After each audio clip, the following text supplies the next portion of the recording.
कि आप सब जानते हैं कि 26 जनवरी 1950 को भारत को एक संविधान मिला। उस संविधान ने कहा कि भारत एक लोकतंत्र है। इसका क्या मतलब हुआ?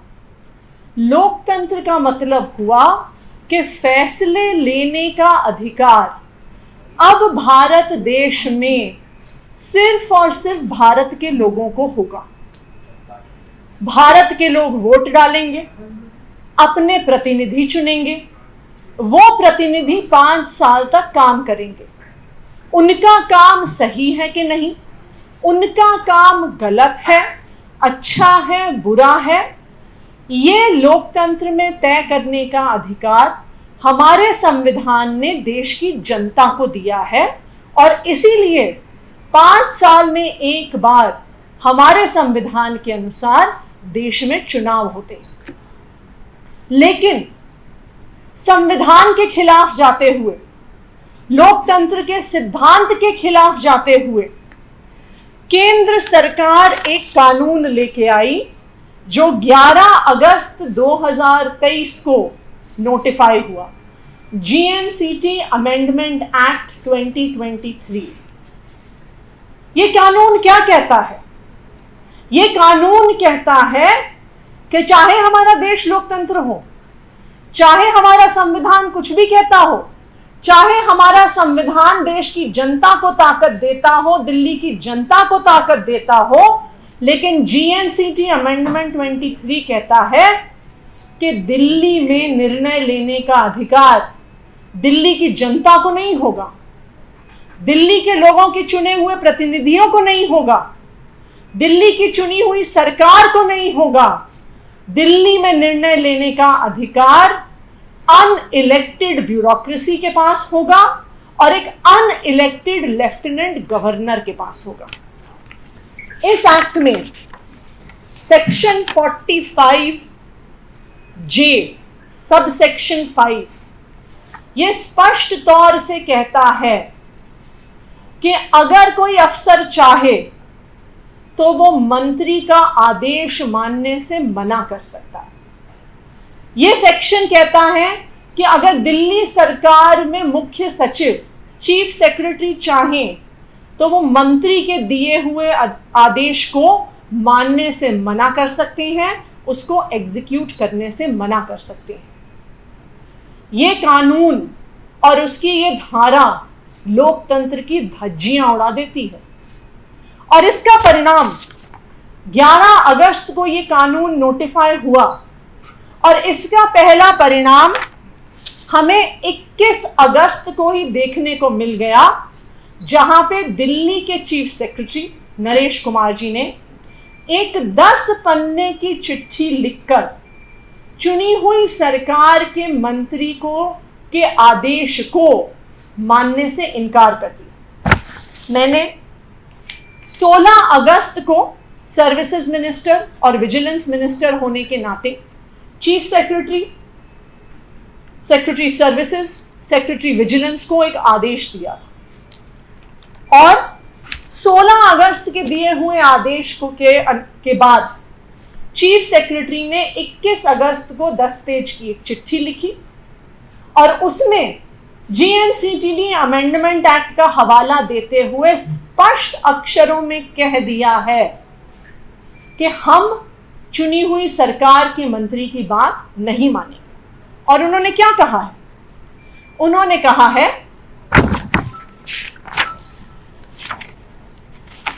कि चुनी हुई सरकार के पास, अपनी चिट्ठी के 37वें पैराग्राफ में उन्होंने कहा है कि चुनी हुई सरकार के पास ताकत नहीं है, अफसर के पास ताकत है, मुख्य सचिव के पास ताकत है, मंत्री के पास ताकत नहीं है।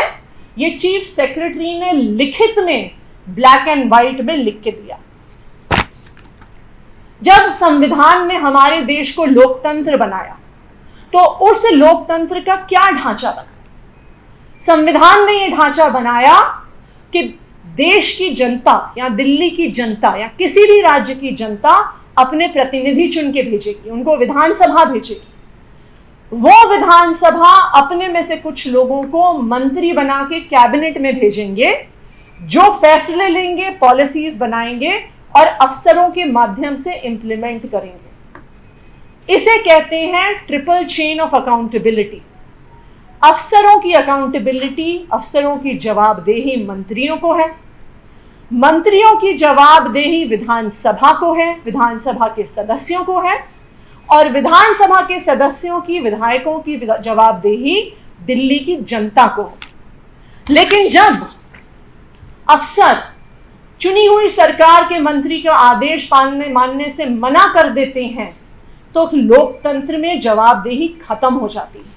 और इसी के बारे में सुप्रीम कोर्ट ने अपनी कॉन्स्टिट्यूशन बेंच में इस ट्रिपल चेन ऑफ अकाउंटेबिलिटी के बारे में बहुत स्पष्ट आदेश दिया, और मैं उसका पैरा 106 और 107 आपको पढ़ के सुना रही हूं। सुप्रीम कोर्ट के यूनानिमस ऑर्डर, कॉन्स्टिट्यूशन बेंच के 11 मई के यूनानिमस ऑर्डर में उन्होंने कहा, civil service officers thus are accountable to the ministers of the elected government under whom they function. Ministers are in turn accountable to the parliament, or as the case may be, the state legislatures. Under the Westminster parliamentary democracy, civil services constitute an important component of the triple chain of command that ensures democratic accountability. The triple chain of command is as follows. Civil service officers are accountable to ministers.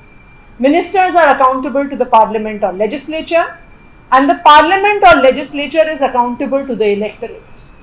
और फिर उससे भी ज्यादा जरूरी, supreme court ने क्या चेतावनी दी para 107 में? सुप्रीम कोर्ट ने कहा, an unaccountable civil service may pose a serious problem of governance in a democracy.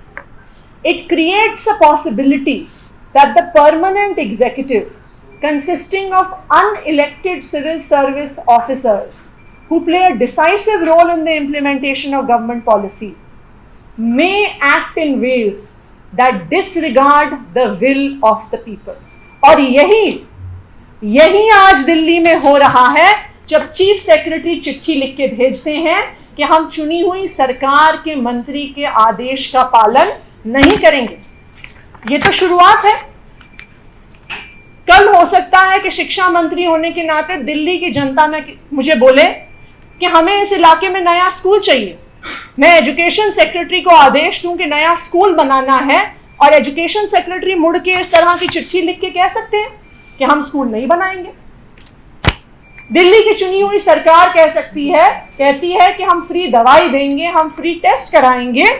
हो सकता है कि हेल्थ सेक्रेटरी इसी तरह की चिट्ठी लिख के दे दे कि हम फ्री दवाइयां नहीं देंगे, हम फ्री टेस्ट कराने का आदेश नहीं मानेंगे। दिल्ली की चुनी हुई सरकार कहती है कि हम 24 घंटे बिजली देते हैं, मुफ्त बिजली देते हैं 200 यूनिट। हो सकता है कि पावर सेक्रेटरी भी इसी तरह की चिट्ठी भेज दे और कहे कि हम चुनी हुई सरकार का आदेश नहीं मानेंगे, हम नहीं देंगे 24 घंटे बिजली, हम नहीं देंगे फ्री बिजली। अगर अफसर इस तरह की चिट्ठियां लिखकर चुनी हुई सरकार के फैसले मानने से मना करेंगे तो लोकतंत्र की धज्जियां उड़ जाएंगी, संविधान की धज्जियां उड़ जाएंगी। इस देश में अगर किसी चुनी हुई सरकार के फैसले पर, किसी भी चुनी हुई सरकार के काम पर अगर निर्णय लेने का अधिकार है तो वो सिर्फ और सिर्फ देश की जनता के पास है, दिल्ली की जनता के पास है, जो 5 साल बाद तय करती है कि हमें इस सरकार को रखना है या निकाल कर बाहर फेंकना है। ये अधिकार ब्यूरोक्रेसी के पास नहीं है, ये अधिकार एक अनइलेक्टेड पावर के पास नहीं। जो मैंने 16 अगस्त को आदेश भेजा था, यह आदेश National capital civil services Authority को लेकर था।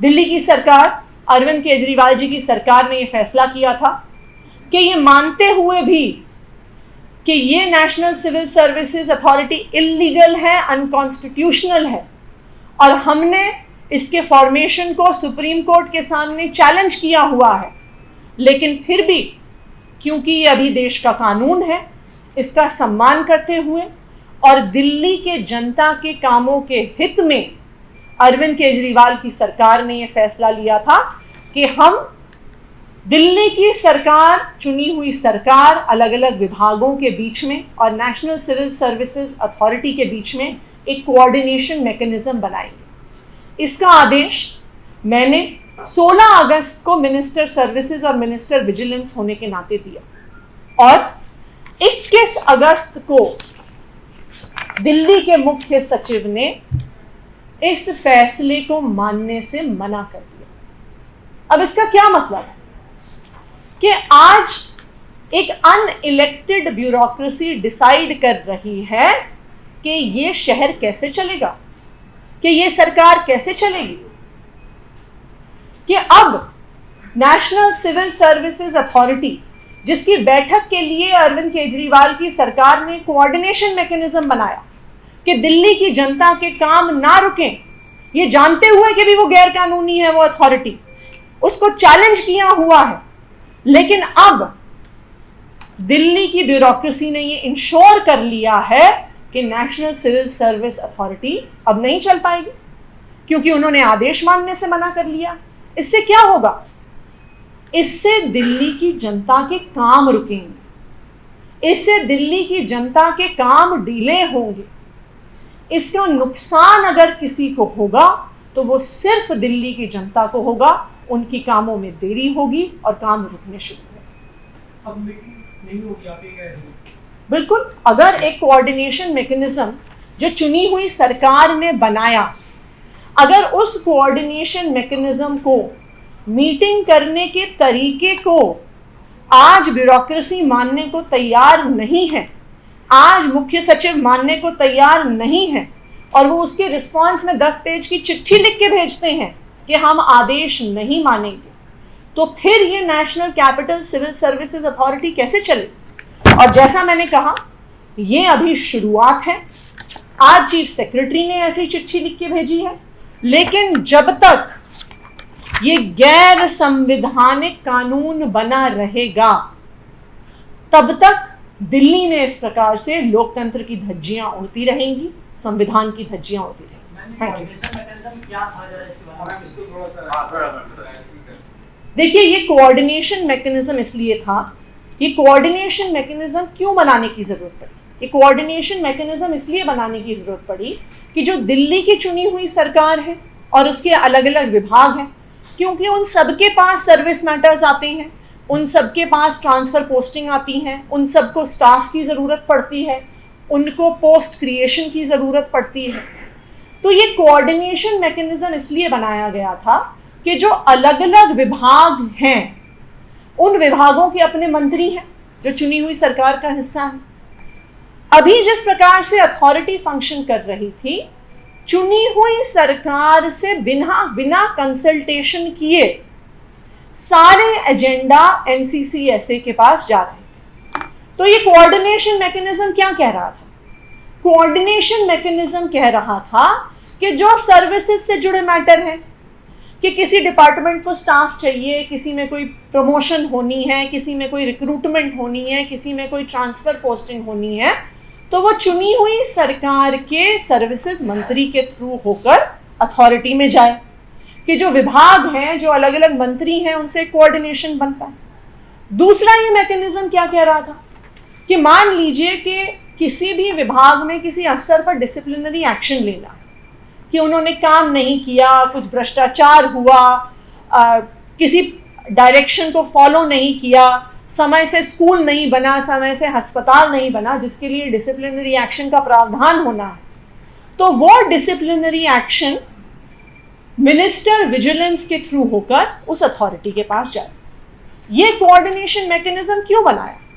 इसलिए बनाया कि चुनी हुई सरकार के बीच में, उसके अलग अलग विभागों के बीच में, उसके अलग अलग मंत्रियों के बीच में और अथॉरिटी के बीच में एक समन्वय बना रहे, क्योंकि आखिरकार विभाग तो अफसर ही चलाएंगे। अगर किसी विभाग को मान लीजिए स्टाफ की जरूरत है, तो वो कैसे अथॉरिटी से कोऑर्डिनेट करेगी? वो अपने मंत्री और मिनिस्टर सर्विसेज के थ्रू अथॉरिटी से कोऑर्डिनेट करेगी। और इसीलिए एक स्मूथ फंक्शनिंग के लिए ये आदेश दिया गया। परंतु इस आदेश को दिल्ली के मुख्य सचिव ने मानने से इनकार कर दिया। क्या आर्गुमेंट दिया सीएस ने अपने लेटर में, क्या बोला है? सीएस ने अपने लेटर में बोला है कि सेक्शन 45J हमें ये पावर देता है, इसको मैं कोट करती हूं।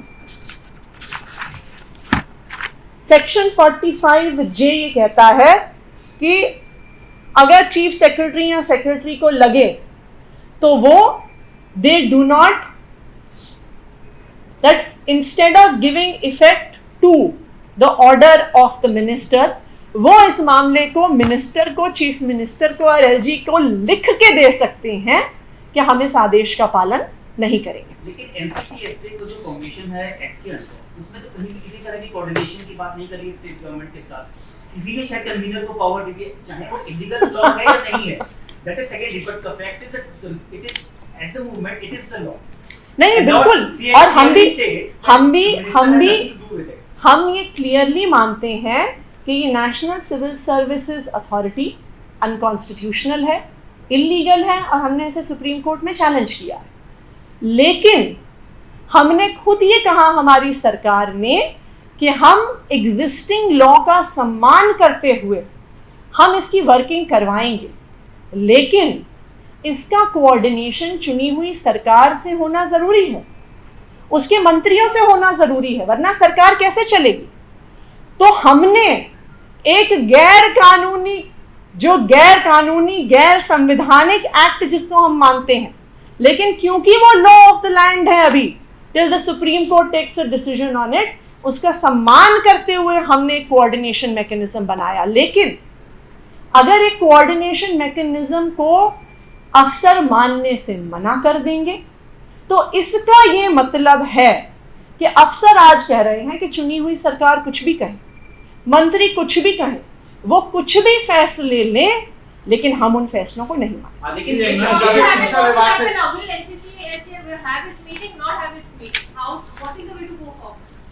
देखिए, हमने चुनी हुई सरकार ने अपना एक आदेश दिया है, चीफ सेक्रेटरी को यह अधिकार है कि वो कह सकती हैं कि उनके अनुसार वो इस बात को नहीं मानेंगे, हम फिर से अपने आदेश को रखेंगे। लेकिन अगर चुनी हुई सरकार के बीच में और एनसीसीएसए के बिना कोऑर्डिनेशन ही नहीं होगा तो कैसे होगी एनसीसीएसए के फैसले, कैसे लेंगे कोई भी फैसले, चाहे वो मुख्यमंत्री हो उसमें, चाहे वो जो पूरी कॉन्स्टिट्यूशन, वो उसकी जो पूरी अथॉरिटी है, अगर उनका कोऑर्डिनेशन बाकी विभागों से नहीं होगा।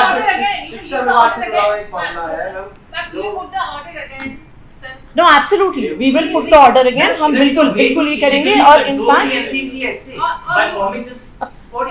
देखिए, ये एक बहुत स्पष्ट चीज है, एक्ट ये कहता है कि सेक्शन 3A हटने के बाद जो एग्जीक्यूटिव और legislative power on all matters of services and vigilance, apart from जो एनसीसीएसए के पास है, बाकी पावर चुनी हुई सरकार के पास है। और क्योंकि पावर चुनी हुई सरकार के पास है, तो चुनी हुई सरकार तय करेगी कि ये कोऑर्डिनेशन मैकेनिज्म कैसे होगा। शिक्षा विभाग के मामले है, देखिए एक मामला तो ये है कि जब न्यू एजुकेशन पॉलिसी है उसके तहत अब 2 बार एग्जाम, बोर्ड के एग्जाम होंगे, तो आप साल में 2 बार, उसको कैसे देखते हैं आप। और साथ ही साथ दूसरा है कि डीडीएमए ने एक ऑर्डर दिया है जिसके तहत दिल्ली के 10 इलाके ऐसे हैं जहाँ पर गर्मी लू जब पड़ती है तो बहुत ज्यादा दिक्कत होती है, और स्कूलों की टाइमिंग वगैरह को लेकर भी डीडीएमए ने निर्देश दिए हैं कि उनको बदलना। देखिए, जो बोर्ड एग्जाम वाला फैसला है वो अभी हमने मीडिया से ही सुना है, तो एक बार उसको एग्जामिन करना होगा। जहां तक अभी मुझे पता है कि 2 मौके मिलेंगे बच्चों को बोर्ड एग्जाम देने के लिए, और अगर उनको 2 मौके मिलते हैं तो ये बहुत अच्छी बात है। ये स्टूडेंट्स को फ्लेक्सिबिलिटी देता है, इसलिए भी देता है क्योंकि अभी हमारे देश में एग्जाम्स का और खासकर बोर्ड एग्जाम्स का एक फोबिया है, और उस फोबिया की वजह से जब उनको बच्चों को एक ही मौका मिलता है तो स्ट्रेस की वजह से आजकल हम बहुत सारे गलत डिसीजंस भी बच्चों को हम लेते हुए देखते हैं। तो जो फ्लेक्सिबिलिटी देना है ये एक बहुत अच्छा कदम है। हाँ जी, अगर ये फॉर्मूला, जैसा मैंने कहा कि इसको थोड़ा सा और अभी एग्जैक्ट ऑर्डर को स्टडी करना पड़ेगा, पर अगर ये ऑर्डर फ्लेक्सिबिलिटी दे रहा है स्टूडेंट्स को कि वो कब बोर्ड एग्जाम को लेना चाहे, तो ये अपने आप में पॉजिटिव चीज़ है। इसको एक बार हमें थोड़ा स्टडी करना होगा, उसी के बाद हम बता पाएंगे।